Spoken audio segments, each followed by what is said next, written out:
What's going on, ladies and gents, boys and girls, guardians of all ages? Joker back again, once again, and today, people, we're talking about the Season of Opulence. More specifically, the raid.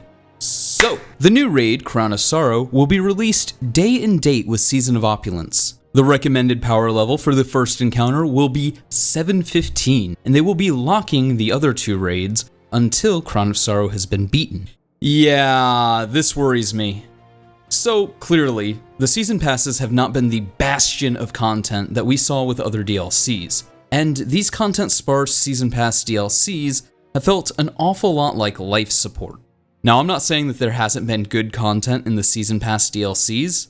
Gambit Prime, for example, in my opinion, was a great change to Gambit. That said, the free quests, like the Thunderlord quest or the Outbreak Prime quests, seem to be way better than the content that we get for things like Thorn and Last Word, which is something to consider. What I'm getting at is there's been some good content, there's been some bad content, and I think we can all agree with that. And when I talk about the content of the Season Passes, I'm not talking about the free content that you get for having Forsaken, I'm talking about what you're actually buying when you buy the Season Pass. And I would argue that since Forsaken, Destiny has been on life support. So to see the raid available day one is somewhat concerning. So traditionally, a raid will release about a week after the DLC, and there's been this huge push within the community to make that 2 to 3 weeks after the DLC, to give players time to level up so people can enjoy the content and not rush through it as fast as humanly possible so they can do the raid as soon as possible so they're not spoiled on the raid.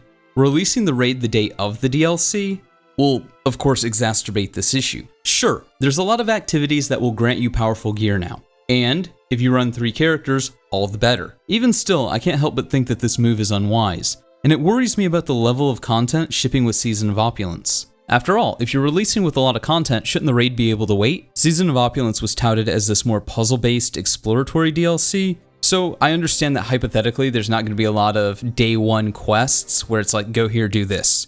It's not going to be that simple. You got to get in there and you got to start figuring out the puzzles. And that's going to be more something that Raid Secrets does, and then that information will get disseminated to the community, as it tends to work that way.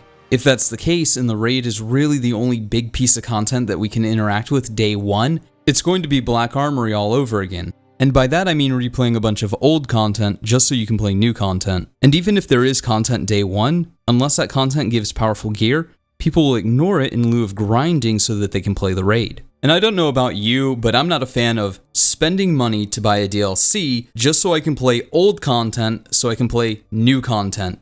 To me, that's just not a good value proposition.